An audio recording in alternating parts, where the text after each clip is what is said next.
अगं बाबो कसं काय पडली आजोबाई. तर मित्रांनो, आज आहे आपल्या ब्लॉगचा पहिला दिवस आणि आज आहे शनिवार आणि आपण चाललोय शनीश्वर मंदिर पोत्रे येते. तर एकटं नाही तर आपले हे बालिश मित्र पण आपल्या सोबत आहेत बरं का.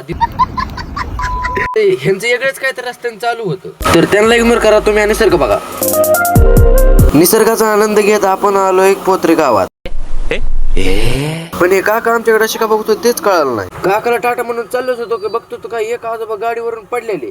आम्हाला वाटलं आता खतम, पण तसं काय झालं नाही. आजोबा एकदम ठीक आहेत. आजोबाला उचललं आणि निघालो मंदिराकडे. मंदिरापाशी पोपट लय कालवा करत होती.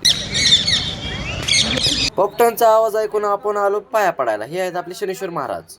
शनीश्वर महाराजाचा पाया पडलं आणि मित्र म्हणतो पाण्यात उडी मारू काय. तर आता चाललो आपण भुयार मध्ये, बघू शकता तुम्ही.